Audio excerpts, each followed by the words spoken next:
Hello दोस्तों, मैं हूं प्रिंस और स्वागत करता हूं आपका मैग्नेट ब्रेन्स में। तो हम क्लास 10th में मैथ्स का अपना चैप्टर सर्कल्स देख रहे थे और अपने इस चैप्टर के अंतर्गत प्रीवियस के कुछ लेक्चर्स के साथ हमने अपने टैंजेंट वाले थ्योरम्स पे बेस्ड अपने सवालों की सीरीज की शुरुआत कर दी थी और इस सवालों की सीरीज में ऑलरेडी हमने काफी सारे सवालों को सॉल्व भी कर लिया है। अब इसी सवालों की सीरीज में आगे बढ़ते हुए इस लेक्चर में एक और शानदार, जानदार, मजेदार board exam point of view से काफी ज्यादा इंपॉर्टेंट और क्रूशियल सवाल को सॉल्व कर लेते हैं।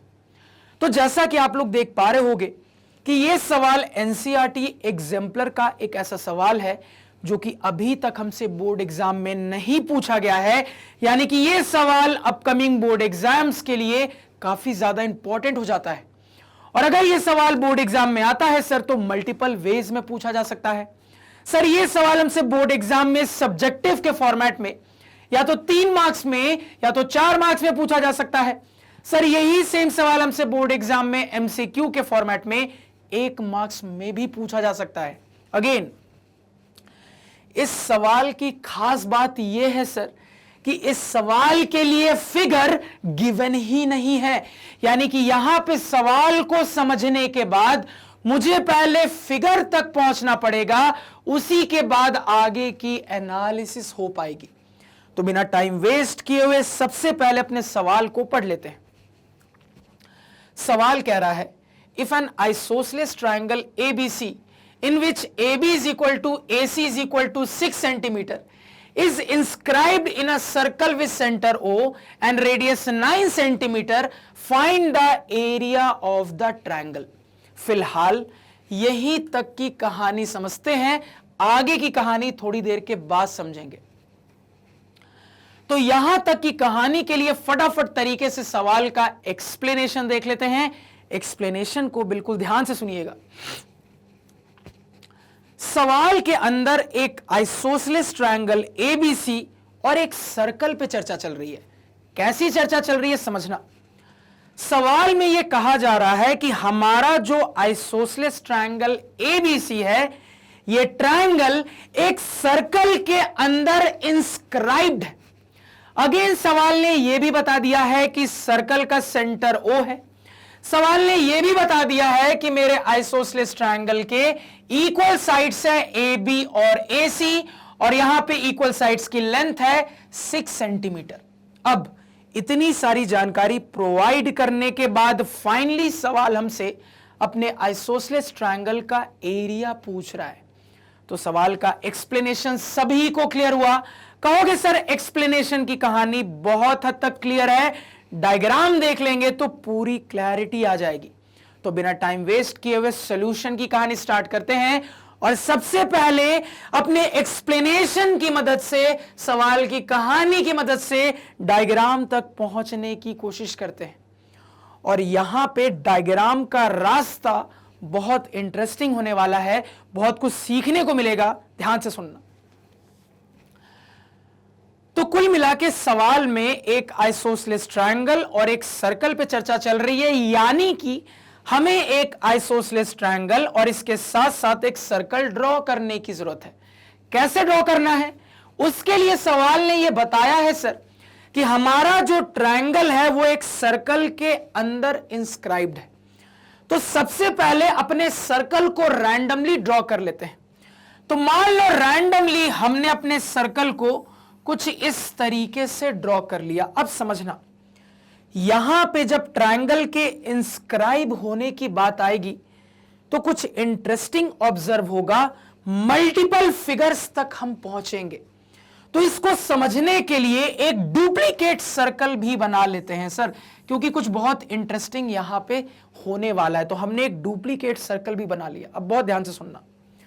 तो सर्कल पे चर्चा हो रही थी, रैंडमली सर्कल बना लिया। अब सवाल कह रहा है कि सर्कल के अंदर एक आइसोसेलेस ट्रायंगल इंस्क्राइब्ड है। अब समझना, सर्कल के अंदर ट्रायंगल है और सर्कल के अंदर ट्रायंगल इंस्क्राइब्ड है, इन दोनों बातों में जमीन आसमान का फर्क है।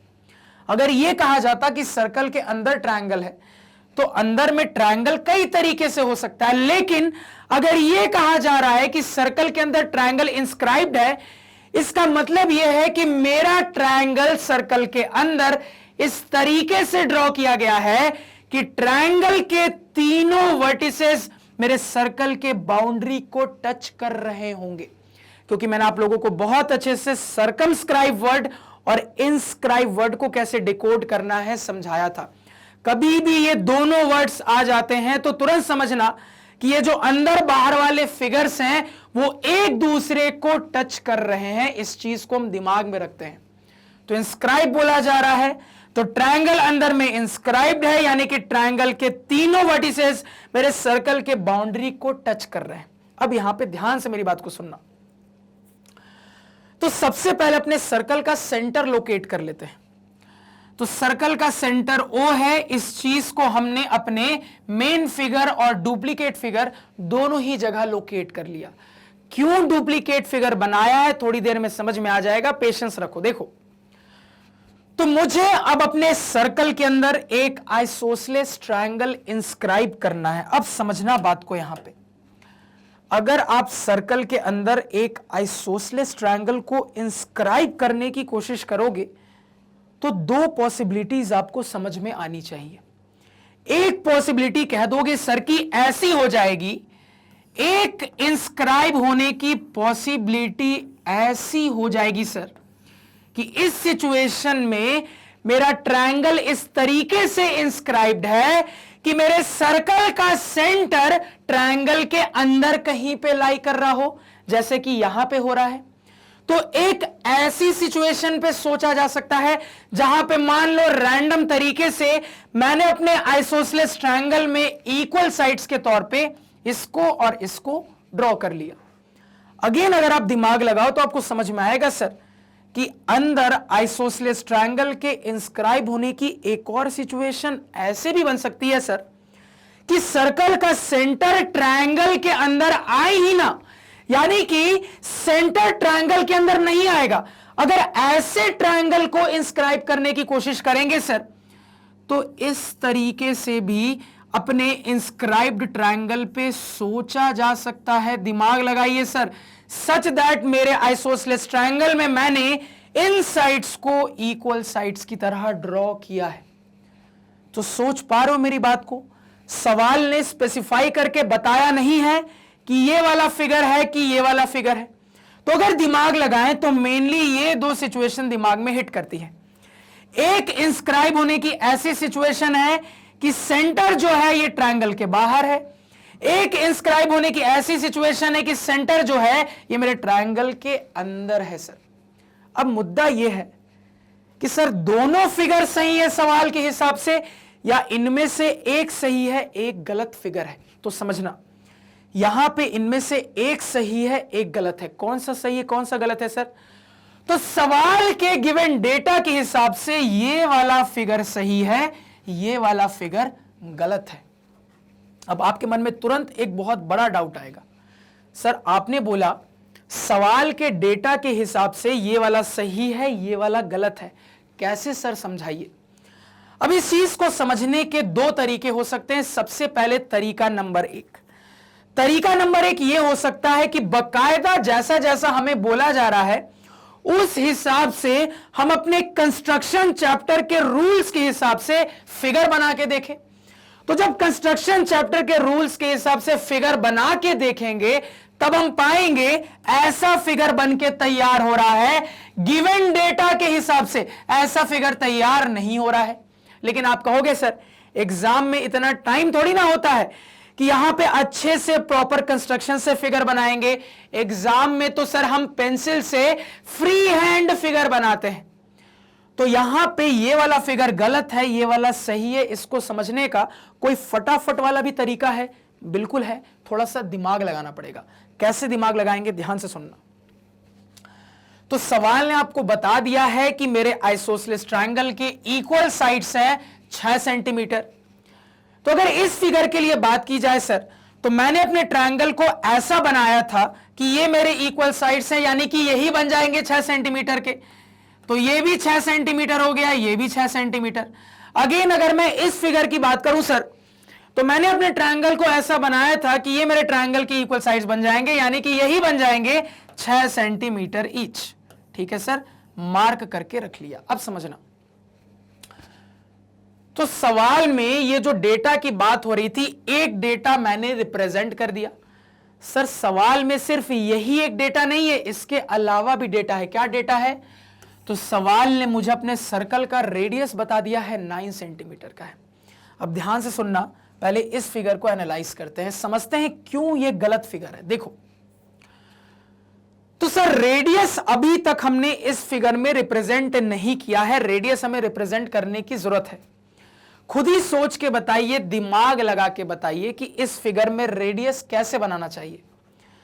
तो इस टाइप के फिगर आपको पहले भी मिले हैं और बहुत अच्छे से उन पहले मिले गए फिगर की एनालिसिस से आपको भली भांति पता है कि सर वर्टेक्स तक जाने वाला जो रेडियस होगा, उसी रेडियस को इस टाइप के फिगर में बनाने में फायदा है। यानी हमने जो अपने एक्सपीरियंस से सीखा है, उस एक्सपीरियंस को अप्लाई किया जाए तो कह दोगे सर कि वर्टेक्स तक जाने वाला रेडियस ये भी हो जाएगा, वर्टेक्स तक जाने वाला रेडियस ये भी हो जाएगा, वर्टेक्स तक जाने वाला रेडियस ये भी हो जाएगा सर। तो इन्हीं रेडियस को बनाने में यहां पे फायदा है। यह हमें इस टाइप के फिगर के एनालिसिस से पिछले सवालों से बहुत अच्छे से पता है। अब सवाल के अनुसार रेडियस कितना है सर? 9 सेंटीमीटर का मार्क कर लेते हैं। 9 सेंटीमीटर, ये भी 9 हो जाएगा, ये भी 9 हो जाएगा, ये भी 9 हो जाएगा। थोड़ी देर के लिए सेंटीमीटर सेंटीमीटर हटा देते हैं, डेटा डेटा रहने देते हैं सर। अब ध्यान से सुनना सर, ट्रायंगल की सिंपल सी प्रॉपर्टी से यहां पे साबित हो जाएगा कि ये फिगर गलत है। कैसे? ध्यान से सुनना। तो हम बहुत अच्छे से ये जानते हैं कि एक ट्रायंगल में जो बड़ा वाला इंटीरियर एंगल होता है सर, उसके सामने वाली साइड बड़ी होती है। अगेन हम ये जानते हैं कि एक ट्रायंगल में जो छोटा वाला इंटीरियर एंगल होता है सर, उसके सामने वाली साइड छोटी होती है। ये प्रॉपर्टी हर बार मुझे दुनिया के हर एक ट्रायंगल में दिखेगी ही दिखेगी। अब समझना है यहां पे इस फिगर में बाय ऑब्जर्वेशन अगर देखा जाए सर, तो सिंपल ऑब्जर्वेशन से यह समझ में आता है कि ये वाला एंगल एक ऑब्ट्यूस एंगल है। अगेन सिंपल ऑब्जर्वेशन से समझ में आता है कि ये भी एक ऑब्ट्यूस एंगल है। अगेन सिंपल ऑब्जर्वेशन से समझ में आता है कि ये भी एक ऑब्ट्यूस एंगल है। अब ध्यान से सुनना, सबसे पहले मान लो इस छोटे वाले ट्रायंगल को उठाते हैं।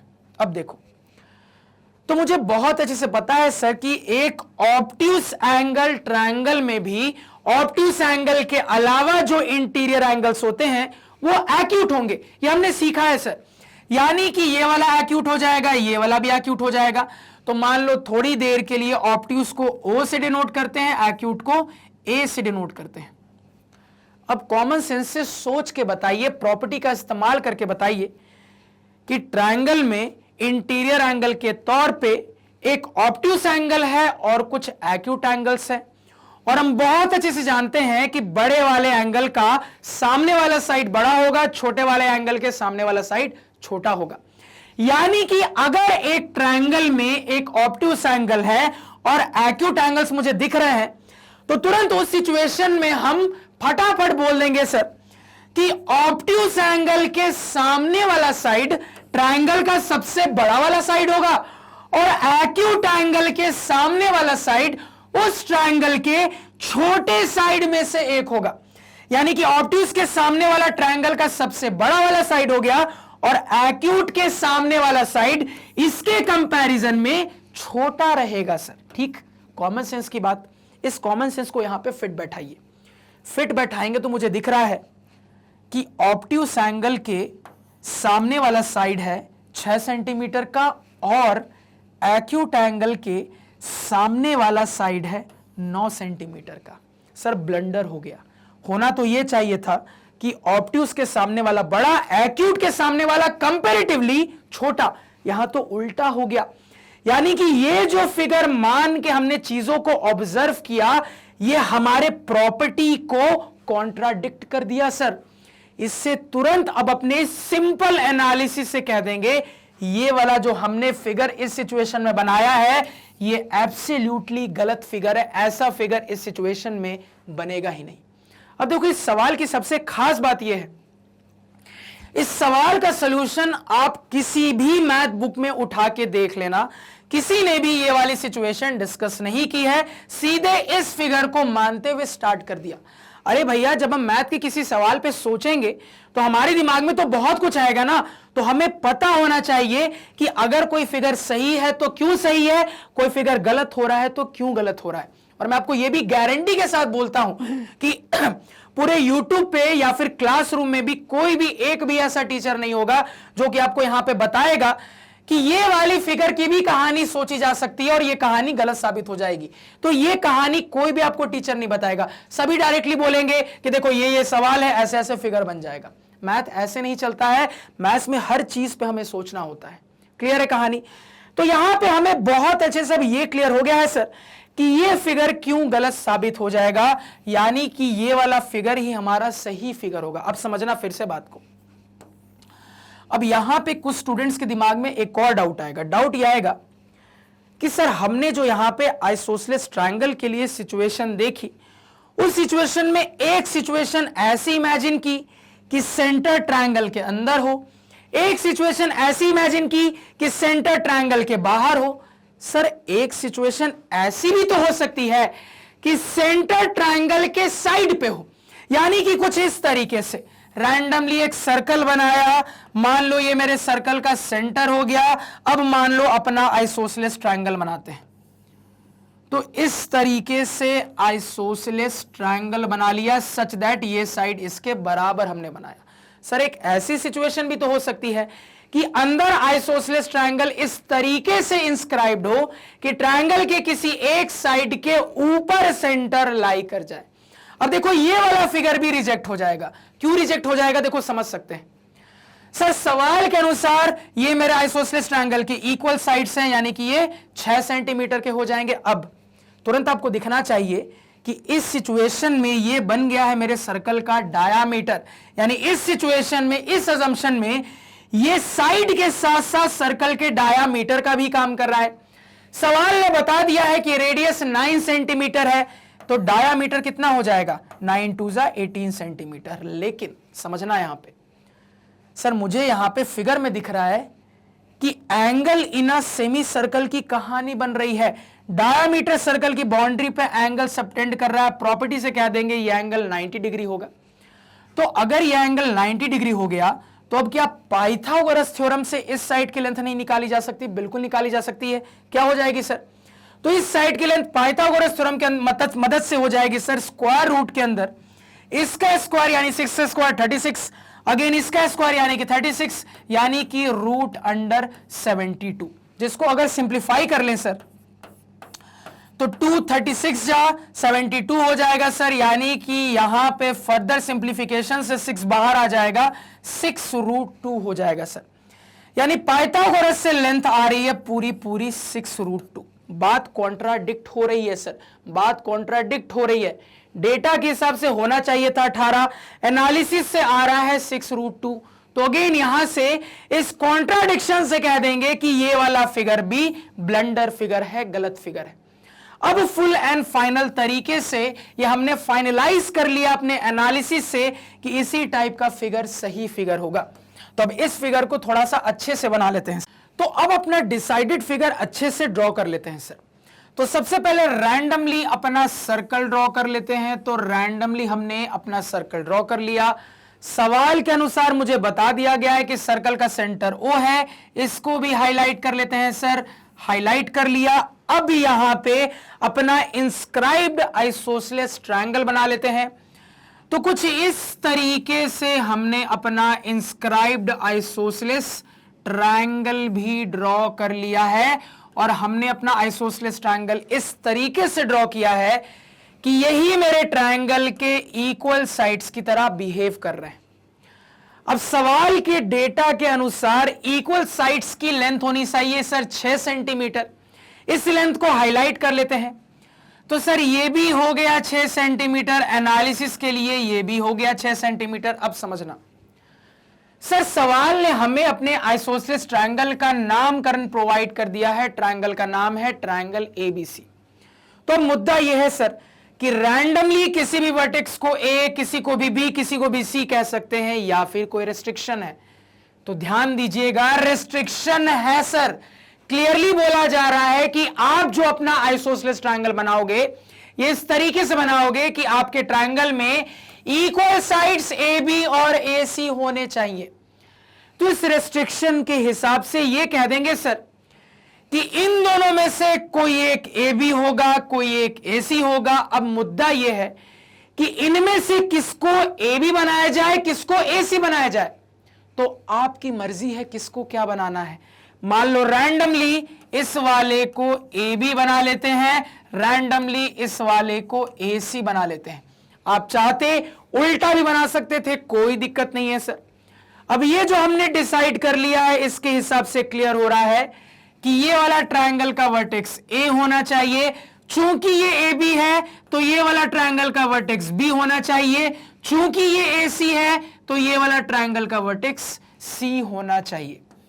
तो यहां पे हमने बहुत ही अच्छे तरीके से सर्कल बना लिया, सर्कल का सेंटर लोकेट कर लिया, अंदर में अपने टारगेट आइसोसेलेस ट्रायंगल को इंस्क्राइब कर लिया, जो भी डेटा दिख रहा था रिप्रेजेंट कर लिया, ट्रायंगल का नामकरण भी कर लिया। कुछ छूटा क्या कहोगे? बिल्कुल छूटा सर, रेडियस की कहानी छूटी हुई है। अभी तक हमने रेडियस नहीं बनाया है, तो थोड़ा पेशेंस रखते हैं, जरूरत के हिसाब से आगे जाके देखेंगे कहां रेडियस बनाएंगे जिससे फायदा मिले। तो फिलहाल सवाल के अनुसार पूरा डायग्राम हमने कंप्लीट कर लिया है। अब अपने मैथमेटिकल एनालिसिस को शुरू कर सकते हैं। मैथमेटिकल एनालिसिस पे ध्यान दीजिएगा। क्या करना है सर? तो सवाल का टारगेट है इस आइसोसेलेस ट्रायंगल का एरिया निकालना, ठीक है। अब ट्रायंगल का एरिया निकालने के बहुत सारे तरीके हम जानते हैं सर। हम हीरोन्स फॉर्मूला जानते हैं, ट्रिग्नोमेट्री वाला तरीका जानते हैं, सबसे फेमस वाला और सबसे आसान वाला half into base into height वाला भी तरीका जानते हैं सर। तो किस तरीके से निकाला जाए? तो फिगर देख के कह दोगे कि ट्रायंगल के 3 में से 2 साइड्स पता है। अगर तीनों पता होते तो बड़ी आसानी से हीरोन्स फॉर्मूला से काम हो जाता, लेकिन अभी फिलहाल चूंकि ये नहीं पता है सर, तो हीरोन्स फॉर्मूला तो अप्लाई नहीं कर सकते। क्या करेंगे? तो सर इस टाइप की सिचुएशन कई बार सवालों में आई है जहां पे हमें ट्रायंगल के एरिया की जरूरत पड़ती है, और मैक्सिमम केसेस में हम क्या करते हैं सर? तो मैक्सिमम केसेस में 95% केसेस में कभी भी ट्रायंगल के एरिया से रिलेटेड बात करनी होती है तो सबसे पॉपुलर वाले और सबसे सिंपल वाले अपने एरिया के फॉर्मूले की मदद लेने की कोशिश करते हैं, जो कि है half into base into corresponding height. तो मेरा दिमाग चल रहा है यहां पे भी इसी तरीके से एरिया निकालने की कोशिश करेंगे। मुद्दा यह है सर कि half into base into height को फिट बैठाने के लिए ट्रायंगल के 3 साइड में से किसी एक को बेस बनाना पड़ेगा, उस हिसाब से हाइट की बात होगी। अब मुद्दा यह है सर कि किसको बेस बनाया जाए और उस हिसाब से कौन सा हाइट ड्रॉ किया जाए सर। अब देखो इस सवाल का जवाब कैसे ढूंढेंगे, क्योंकि मेरे पास तो यहां पे बहुत ऑप्शंस हैं। मैं इसको बेस बनाते हुए हाइट ड्रॉ कर सकता हूं, मैं इसको बेस बनाते हुए भी हाइट ड्रॉ कर सकता हूं, मैं इसको बेस बनाते हुए भी हाइट ड्रॉ कर सकता हूं। कैसे करने में फायदा मिलेगा? काम आसान होगा समझना सर, कैसे करने में फायदा मिलेगा। तो तुरंत आपको मेरी एक बात जो कि स्पेशली आइसोसेलेस ट्रायंगल के लिए थी वो रिकॉल होनी चाहिए। प्रिंस सर ने सिखाया था कि आइसोसेलेस ट्रायंगल में इक्वल साइड्स जिस वर्टेक्स पे जाके मिलते हैं, उस वर्टेक्स से जो ऑल्टीट्यूड सामने वाली साइड पे गिरता है, ये ऑल्टीट्यूड बाकी ऑल्टीट्यूड के कंपैरिजन में काफी खास होता है। खास इसलिए होता है क्योंकि ये ऑल्टीट्यूड मीडियन का भी काम कर जाएगा, यानी ये पार्ट इसके बराबर हो जाएगा। तो ऑल्टीट्यूड हाइट तो कई तरीके से बनाए जा सकते हैं, लेकिन आइसोसेलेस ट्रायंगल के लिए हमने जो पढ़ा है उसके हिसाब से क्लियर है, ये वाला हाइट अपने साथ कुछ एक्स्ट्रा डेटा लेके आ रहा है, तो इसको बनाने में फायदा है। तो बस इस चीज को दिमाग में रखते हुए यहां पे दिख रहा है इक्वल साइड्स ट्रायंगल के इस वर्टेक्स पे जाके मिल रहे हैं, यहां से सामने वाली साइड पे गिरता हुआ ऑल्टीट्यूड बना लेते हैं सर। और इस इंटरसेक्शन पॉइंट को रैंडमली मान लो कुछ पॉइंट P कह देते हैं सर। इतना समझने में कोई दिक्कत क्या नहीं होनी चाहिए। अब यहां पे ये जो हमने फिगर में बना लिया है उससे ये क्लियर है कि अगर इसको हाइट बनना है मेरे एरिया के फॉर्मूले में, तो उस हिसाब से इसको बनना पड़ेगा बेस। तो अब मुझे बहुत अच्छे से क्लियर है सर कि मैं जो अपने ट्रायंगल का एरिया निकालने वाला हूं उसमें बेस और हाइट क्या क्या बनेंगे सर। अब यहां पे दिख ही रहा है, ना ही बेस पता है ना ही हाइट पता है सर। अब यहां पे कुछ बच्चे आर्गुमेंट दे सकते हैं, वो कह सकते हैं कि सर आपने ये जो दिमाग लगाया इसमें तो दो चीजें मालूम नहीं है, ना ही बेस मालूम है ना ही हाइट मालूम है। अगर आप कहीं और ऑल्टीट्यूड ड्रॉ करते तो कम से कम एक चीज तो मालूम होती। जैसे एग्जांपल के लिए मैं यहां से इस पे ऑल्टीट्यूड ड्रॉ करता तो कम से कम आपको एक बेस तो मालूम होता। इस वाले तरीके में तो दो दो चीजें मालूम नहीं है। तो देखो मैथ्स के सवाल में ना पेशेंस रखना बहुत जरूरी है। मैथ्स में कोई भी ऐसा डेटा जो अपने साथ कुछ एक्स्ट्रा पैरामीटर्स लेके आता है ना, उसको इस्तेमाल करना हमेशा अल्टीमेटली फायदेमंद साबित होता है। आपको अभी लग रहा होगा कि इधर या इधर ऑल्टीट्यूड बना लेंगे तो कम से कम बेस हाइट में से बेस तो पता चल जाएगा, यहां तो दोनों ही नहीं पता है। तो टेंशन मत लीजिए, अपने एनालिसिस पे भरोसा करते हुए आगे बढ़ते जाइए, अपने आप दोनों ही निकल के आ जाएंगे सर। क्लियर है? अब समझना। तो बेस और हाइट यहां पे डिसाइडेड है, ना ही बेस पता है ना ही हाइट पता है। अब देखो, तो ये परपेंडिकुलर लेंथ नहीं पता है, इसकी जरूरत है। अगेन ये ट्रायंगल के साइड की भी लेंथ नहीं पता है, इसकी भी जरूरत है। अब यहां पे आपको ऑब्जर्व होना चाहिए कि ये जो ट्रायंगल का साइड है सर BC, ये ट्रायंगल के साइड होने के साथ साथ सर्कल का कॉर्ड भी है। आपको दिखना चाहिए सर, ये साइड होने के साथ साथ सर्कल के कॉर्ड का भी काम कर रहा है। तो कुल मिला के यहां पे मैं ऐसा भी तो कह सकता हूं कि मैं हाइट और इस कॉर्ड लेंथ में इंटरेस्टेड हूं, ऐसा मैं कह सकता हूं सर। तो कॉर्ड लेंथ में इंटरेस्टेड हूं। इसको सुनते ही दिमाग में कुछ हिट कर रहा है क्या? सोचो।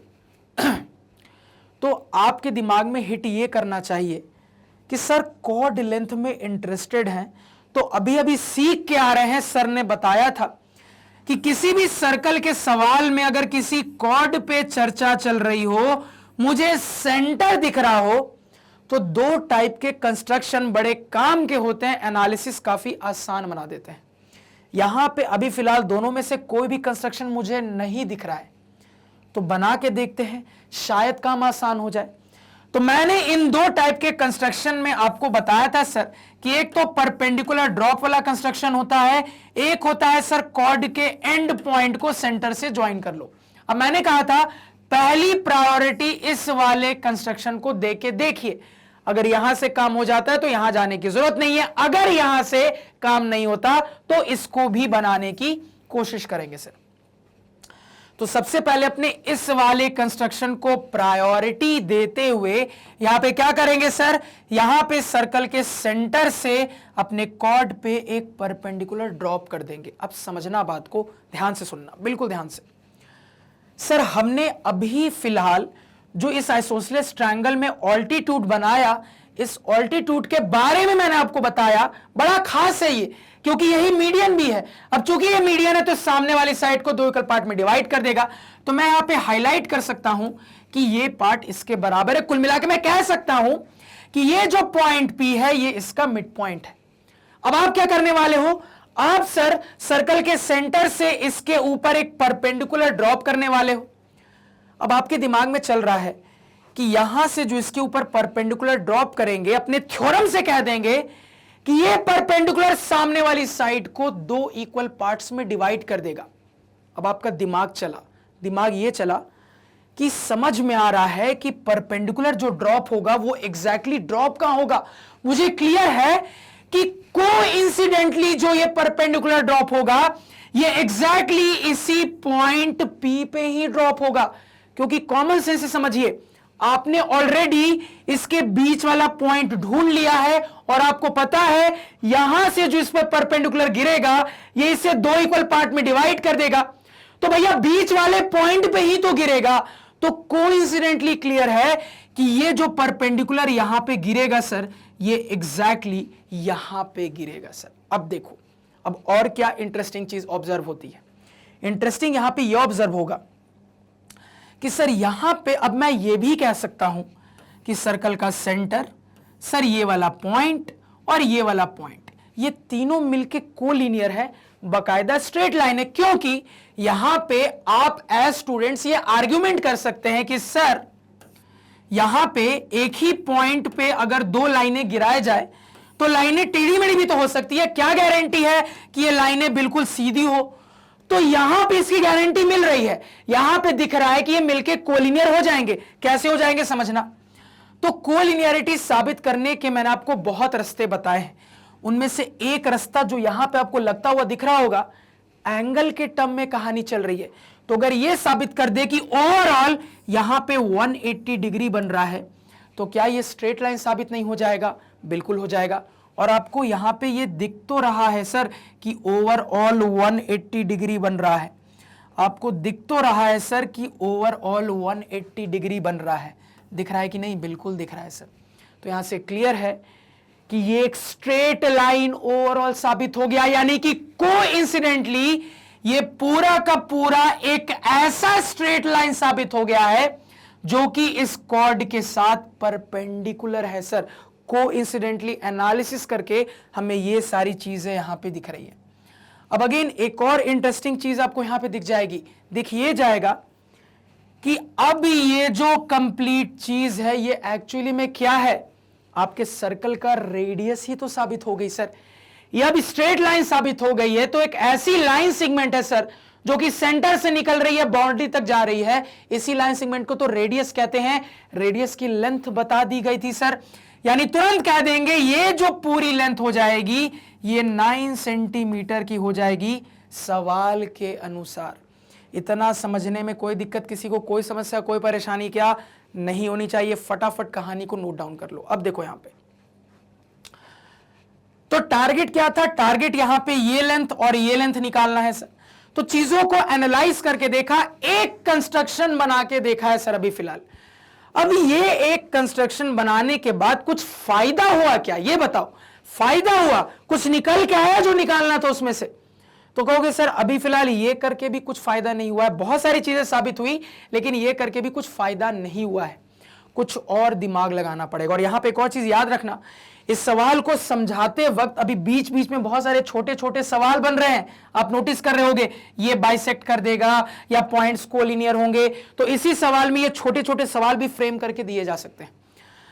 तो सर हम जो इस कॉर्ड वाली सिचुएशन के लिए दो कंस्ट्रक्शन जानते हैं, उनमें से पहली प्रायोरिटी वाले कंस्ट्रक्शन को जब बना के देखा तो डेटा तो बहुत कुछ मिला लेकिन काम कुछ नहीं हुआ। क्या करेंगे सर, दूसरे वाले को भी बना के अब देखेंगे, शायद ज्यादा हेल्प मिल जाए। अब दूसरे वाले में सर्कल के सेंटर को कॉर्ड के एंड पॉइंट से ज्वाइन कर देता। मैंने आपको सिखाया था दोनों तरफ ज्वाइन करने की जरूरत नहीं है, किसी एक तरफ ज्वाइन करके देखो। तो फिलहाल मान लो यहां इस तरफ ज्वाइन कर लेते हैं सर, आपकी मर्जी, आप इस तरफ भी ज्वाइन करते कोई दिक्कत नहीं थी। तो ये हमने ज्वाइन कर लिया। अब ये जैसे ही ज्वाइन किया तुरंत कह देंगे सर ये तो मेरे सर्कल का रेडियस है, ये भी हो जाएगा 9 सेंटीमीटर का। अब ये करने से कुछ फायदा हुआ क्या, तो ऑब्जर्व होना चाहिए फायदा हुआ। देखो कैसे फायदा हुआ, ध्यान से मेरी बात को यहां पे सुनना। अगर मैं यहां पे थोड़ी देर के लिए सर क्या करूं, इस लेंथ को, इस हाइट को कुछ x सेंटीमीटर का मान लूं, ये पूरा का पूरा कितना है सर, 9 सेंटीमीटर है। तो ये बचा हुआ हिस्सा कितना हो गया, 9 माइनस x सेंटीमीटर का हो गया। सही बात है। अब समझना सर, इस वाले राइट एंगल ट्रायंगल में मुझे दिख रहा है साइड के टर्म में चर्चा चल रही है, तो पाइथागोरस की मदद से इस साइड की बात कर सकते हैं। अगेन इस वाले राइट एंगल ट्रायंगल में दिख रहा है साइड के टर्म में चर्चा चल रही है, पाइथागोरस की मदद से बात कर सकते हैं इस वाले साइड लेंथ की। अब आपका दिमाग तुरंत चलना चाहिए यहां पे, सर ये जो साइड है ये दोनों ही राइट एंगल ट्रायंगल में कॉमन है। तो दिमाग चल रहा है इस वाले राइट एंगल ट्रायंगल में पाइथागोरस लगाते तो ये जो लेंथ आती ये x के टर्म्स में आती। अगेन मेरा दिमाग चल रहा है, इस वाले राइट एंगल ट्रायंगल में पाइथागोरस लगाते ये जो लेंथ आती ये भी x के टर्म में आती। तो भैया ये साइड अगर दोनों में कॉमन है तो दोनों से जो पाइथागोरस के रिजल्ट आ रहे हैं उनको इक्वेट नहीं कर सकते क्या? इस साइड के लिए बिल्कुल कर सकते हैं। जैसे ही कर देंगे x के टर्म में कहानी आ जाएगी, सॉल्व कर लेंगे x आ जाएगा। एक बार x आ गया उसके बाद राइट एंगल ट्रायंगल के 3 में से 2 साइड्स आपको पता है, क्या तीसरे वाले की लेंथ नहीं निकाल लोगे? बिल्कुल निकाल लोगे। और अगर ये लेंथ आ गई तो ये भी पता चल गया, कुल मिला के सब कुछ पता चल जाएगा। तो जो यहां पे ऑब्जर्व हुआ है फटाफट कर लेते हैं सर मैथमेटिकली। सबसे पहले अपने इस वाले राइट एंगल ट्रायंगल में इस साइड लेंथ की बात कर लेते हैं। पाइथागोरस की मदद से कह देंगे यहां पे सर PC बराबर स्क्वायर रूट के अंदर 6 का स्क्वायर यानी कि 36 माइनस एक्स स्क्वायर हो जाएगा। इसी तरीके से अब इस वाले राइट एंगल ट्रायंगल में पाइथागोरस से इस साइड की बात कर ले तो यही PC बराबर यहां पे हो जाएगा स्क्वायर रूट के अंदर कितना हो जाएगा सर 81 माइनस 9 माइनस एक्स का स्क्वायर, ये हो जाएगा सर। तो ये भी PC इक्वेट कर सकते हैं जैसा कि हमने सोचा था, x के टर्म में इक्वेशन आ जाएगी, आ भी रही है सर। इक्वेट कर देंगे यहां पे तो ये कहानी निकल के आ जानी है सर। इसको समझने में कोई दिक्कत किसी को नहीं होनी चाहिए। अब इस कहानी को सिंप्लीफाई कर देना, सिंप्लीफाई करना जानते हैं सर। स्क्वायरिंग बोथ साइड्स कर लेंगे, रूट हट जाएगा। 36 minus x square is equal to इस तरफ कर लेंगे सर, तो 81 माइनस यहां पे 9 माइनस एक्स का होल स्क्वायर हो जाएगा सर। अब देखो यहां पे, अब यहां पे एक दिमाग ये लगा सकते हो कि x वाले टर्म को एक तरफ कर लो, कांस्टेंट को एक तरफ कर लो, a square minus b square का दिमाग लगा लो, या सिंपली ब्रैकेट खोल के सिंप्लीफाई कर लो, जैसी आपकी मर्जी है। मान लो यहां पे मैं इसको इस तरह बुला के सिंप्लीफाई करता हूं, तो इस टर्म को इस तरह बुला लेंगे तो 9 माइनस एक्स का स्क्वायर माइनस एक्स का square is equal to right hand side में 81, 36 इस तरफ जाएगा, माइनस 36 हो जाएगा सर। ये क्या हो जाएगा a square minus b square, add कर देंगे सर, ए प्लस बी करेंगे तो समझना, दिमाग में ध्यान से गलती मत करना, ए प्लस बी करोगे तो 9 माइनस एक्स प्लस एक्स हो जाएगा, गलती मत करना। यहां पे ए प्लस बी करने में बच्चे गलती कर सकते हैं, ये पूरा ए है, ये पूरा बी है, ए प्लस बी करोगे तो 9 माइनस एक्स प्लस एक्स हो जाएगा सर। कुल मिला के 9 9 क्या हो गया, यहां पे एक्स एक्स क्या हो गया, खत्म, क्या बचा सर 9। तो ए प्लस बी से ये आ गया, इनटू ए माइनस बी करेंगे सर तो 9 माइनस एक्स यानी कि 9 माइनस 2x हो जाएगा सर। तो ये बराबर यहां पे 81 माइनस 36, 11 में से 6 गया 5 बचा, 7 में से 3 गया 4 बचा, 9 5 जा 45 हो गया, तो 9 माइनस 2x बराबर 5 हो गया सर, यानी कि 2x को उस तरफ भेज देंगे, 9 माइनस 5 कितना हो जाएगा 4 हो जाएगा, 2 2 जा 4, यानी x की वैल्यू 2 सेंटीमीटर निकल के आ गई है सर। अब समझना, x 2 आ गया है, यानी कि अब कह देंगे ये इतनी दूर 2 सेंटीमीटर और ये वाला पार्ट 9 माइनस 2 यानी कि 7 सेंटीमीटर का हो जाएगा। अब आपकी मर्जी है, या तो ये वाला ट्रायंगल चुन लो या ये वाला ट्रायंगल चुन लो और ये वाली लेंथ निकाल लो सर, पाइथागोरस से निकाल लेते हैं। तो यहां पे मान लो मैं ये वाला राइट एंगल ट्रायंगल चुन लेता हूं, तो ये वाली लेंथ यानी कि PC सीधे कह दूंगा स्क्वायर रूट के अंदर 6 का स्क्वायर माइनस इसका स्क्वायर यानी कि 4, यानी स्क्वायर रूट के अंदर 32 हो जाएगा। 16 2 जा 32, 16 के बदले 4 बाहर आ जाएगा सर, 4 रूट 2 PC निकल के आ गया। और मुझे पता है ये इसके बराबर है, यानी ओवरऑल BC की लेंथ आ गई इसकी डबल, यानी कि 8 रूट 2 सेंटीमीटर सर। तो BC की ओवरऑल लेंथ क्या आ गई सर, यहां पे हाईलाइट कर लेते हैं, 8 रूट 2 सेंटीमीटर निकल के आ गई। वो हर चीज जो निकालनी थी हमने यहां पे सक्सेसफुली निकाल ली है सर। अब सॉल्व कर लेते हैं। तो मुझे अपने आइसोसेलेस ट्रायंगल का एरिया निकालना था, तो area of isosceles triangle ABC बराबर फिगर के हिसाब से half into base into height, हमने जो डिसाइड किया तो उसके हिसाब से half into BC into corresponding height AP हो जाएगा। डेटा पुटिंग करे सर, तो हाफ इंटू बेस की लेंथ है 8 रूट 2 इंटू हाइट AP की लेंथ है सर 2 सेंटीमीटर, 2 से 2 गया यानी कि 8 रूट 2 सेंटीमीटर स्क्वायर। ये क्या आ गया सर, हमारे आइसोसेलेस ट्रायंगल का एरिया निकल के आ गया। क्लियर है? तो इसके साथ सवाल सॉल्व हो गया। अब देखो सवाल में एक और पार्ट है, इसको भी थोड़ा सा ट्राई करते हैं, इसको पहले नोट डाउन करो। अब यहां पे सर एक क्वाड्रिलैटरल के एरिया पे बात हो रही है। क्वाड्रिलैटरल का नाम है ABOC। फिलहाल देखिए फिगर में कि आपको अपना क्वाड्रिलैटरल ABOC दिख भी रहा है क्या?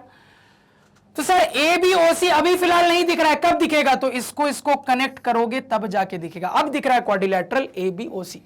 इसी क्वाड्रिलैटरल का एरिया निकालना है सर। अब देखो ये ओबी क्या हो जाएगा, सर्कल का रेडियस, यानी कि ये भी 9 सेंटीमीटर। अब देखो क्वाड्रिलैटरल का एरिया कई तरीके से निकाल सकते हैं, मैं निकालना बताऊंगा, थोड़ी देर खुद वीडियो पॉज करके सोचो कैसे निकालेंगे, समझना, यहां पे ध्यान से सुनना। सबसे पहले तरीका नंबर 1, तो अगर आपको थोड़ा सा रिकॉल हो तो आपको याद आना चाहिए कि क्वाड्रिलैटरल का एरिया निकालने का एक डायगोनल के टर्म्स में तरीका सीखा था, और यहां पे मुझे बकायदा अपने क्वाड्रिलैटरल में दिख रहा है कि ये और ये डायगोनल है। तो डायगोनल के टर्म में ये सीखा था सर कि क्वाड्रिलैटरल के एरिया का फॉर्मूला होता है हाफ इनटू दोनों में से किसी भी एक डायगोनल की लेंथ इनटू इस वाले डायगोनल पे बचे हुए वर्टिसेस से जो परपेंडिकुलर ड्रॉप किए जा रहे हैं उन परपेंडिकुलर्स का सम। रिकॉल करिए, हमने ये फॉर्मूला पढ़ा था सर, इस फॉर्मूले को अप्लाई किया जा सकता है। यहां पे समझना, यहां पे इसको ओवरऑल अगर अपना डायगोनल मान ले सर, तो डायगोनल की लेंथ कितनी है, तो ये हो जाएगी सर आपकी 8√2 सेंटीमीटर इनटू, अब इस डायगोनल के ऊपर बचे हुए वर्टिसेस से परपेंडिकुलर ड्रॉप किए गए हैं, इन परपेंडिकुलर की लेंथ भी निकाल लिए, 2 और 7 है सर, क्या है यहां पे 2 और 7 है, इस पे गिरने वाले परपेंडिकुलर्स की लेंथ, इनका सम हो जाएगा सर, यानी कि हाफ इंटू 8√2 इंटू 9, इतना सेंटीमीटर स्क्वायर। सिंप्लीफाई कर लोगे, 2 4 जा 9 4 जा 36√2 सेंटीमीटर स्क्वायर क्वाड्रिलैटरल का एरिया। एक तरीके से निकाला, एक और तरीके से निकाल सकते थे, सोच सकते हो क्या, कैसे, सोचो थोड़ी देर सर। एक तरीका ऐसा भी हो सकता था कि अल्टीमेटली आपको दिखना चाहिए कि ये फिगर एक काइट है। ध्यान से देखो सर, काइट मैंने आपको पढ़ाया था, आपको दिखना चाहिए सर ये फिगर अल्टीमेटली एक काइट है, और काइट के लिए बहुत सारी प्रॉपर्टीज हम जानते हैं, काइट के लिए बहुत सारी प्रॉपर्टीज जानते हैं। काइट के लिए सीधे डायगोनल के टर्म में एरिया निकालना जानते हैं। एरिया ऑफ काइट क्या कह देंगे सर, तो हम जानते हैं ये होता है हाफ इनटू दोनों डायगोनल्स का प्रोडक्ट। तो ये वाले डायगोनल की लेंथ हो जाएगी 8√2 इनटू ये वाले डायगोनल की लेंथ हो जाएगी 7 + 2 9। क्या सेम आंसर नहीं आएगा? बिल्कुल आएगा। अब यहां पे स्टूडेंट्स के दिमाग में एक डाउट आ सकता है, डाउट यह आ सकता है कि सर ये आपने बढ़िया चीज बताई, ये तो मुझे एक काइट दिख रहा है, तो क्या मैं काइट की प्रॉपर्टीज की मदद से यही सेम अंदर की कहानी सॉल्व नहीं कर सकता था? क्योंकि अगर मैं इसको काइट कह रहा हूं तो काइट की प्रॉपर्टी होती है, सबसे पहले तो ये डायगोनल्स एक दूसरे के परपेंडिकुलर होते हैं। उसके अलावा काइट की एक और प्रॉपर्टी होती है सर, एक डायगोनल दूसरे वाले को, एक डायगोनल दूसरे वाले को बाइसेक्ट कर देता है सर इक्वल पार्ट्स में। ये मैंने आपको सिखाया था सर। तो इन काइट की प्रॉपर्टी से भी सोचा जा सकता है, बिल्कुल सोचा जा सकता है, लेकिन एग्जाम में इसको इस्तेमाल मत करना, ये मेरा सजेशन रहेगा, क्योंकि अलग से हमें सिलेबस में काइट के बारे में पढ़ना नहीं है सर। इसी वजह से अगर आप इस चीज को इस्तेमाल करते हो तो पहले आपको साबित करके दिखाना पड़ेगा, जो कि अननेसेसरली लेंदी हो जाएगा। ज्यादा बेटर रहेगा जो कन्वेंशनल तरीका बताया है उसी से सवाल को सॉल्व करना। तो इसके साथ फुल एंड फाइनल तरीके से इस तगड़े सवाल की कहानी होती है खत्म। अगेन रिपीट करूंगा, किसी भी बुक का सॉल्यूशन उठा लो, किसी भी टीचर से बात कर लो, सीधे बोल देगा ऐसा ऐसा फिगर बना लो। कोई नहीं आपको समझाएगा यहां पे कि क्यों ऐसा ही फिगर बनेगा, दूसरे फिगर क्यों गलत होंगे। तो ये बारीकी आपको सीखनी है, तभी आप मैथ्स में अच्छे हो सकते हो सर। अब देखो, तो इस सवाल के साथ मैं कह सकता हूं सर्कल की कहानी खत्म होती है, यानी कि अब क्या आएंगे, सर्कल में मैराथन लेक्चर्स आएंगे, जहां पे आपको पता है तेजी से बहुत सारे सवाल कवर करने की कोशिश करेंगे। और चिंता मत करिए, मुझे याद है जो भी प्लानिंग बताई है वो भी बहुत जल्दी आने वाला है। तो आज के पढ़ाए हुए नोट्स आप हमारी ऑफिशियल वेबसाइट magnetbrains.com से डाउनलोड कर सकते हैं, जिसका लिंक वीडियो के डिस्क्रिप्शन में है। magnetbrains.com पे किंडरगार्टन से लेकर 12th तक सारे सब्जेक्ट्स और कोर्सेज मिल जाते हैं, वो भी सिस्टमैटिक ऑर्डर में अरेंज और बिल्कुल free of cost. Magnet brains इसलिए खास हो जाता है क्योंकि जहां पे दूसरे चैनल्स शुरुआत का हल्का फुल्का कंटेंट आपको फ्री में देकर ललचाते हैं और बाकी कंटेंट के लिए पैसे मांगते हैं, वहीं पे मैग्नेट ब्रेन्स पे पूरा का पूरा क्वालिटी कंटेंट क्वालिटी टीचर्स के द्वारा पहले भी फ्री था, अभी भी फ्री, आगे भी रहेगा। बस आपके साइड से हमें एक ही चीज चाहिए और वो आपका प्यार और सपोर्ट, क्योंकि आपका प्यार और सपोर्ट ही एक टीचर के लिए सबसे बड़ा मोटिवेशन होता है। तो आप अपना प्यार और सपोर्ट हम पे इसी तरीके से बनाए रखें, हम इसी तरीके से आप लोगों के लिए मेहनत करते रहेंगे। इसी नोट पे लेक्चर को एंड करते हैं। Thank you.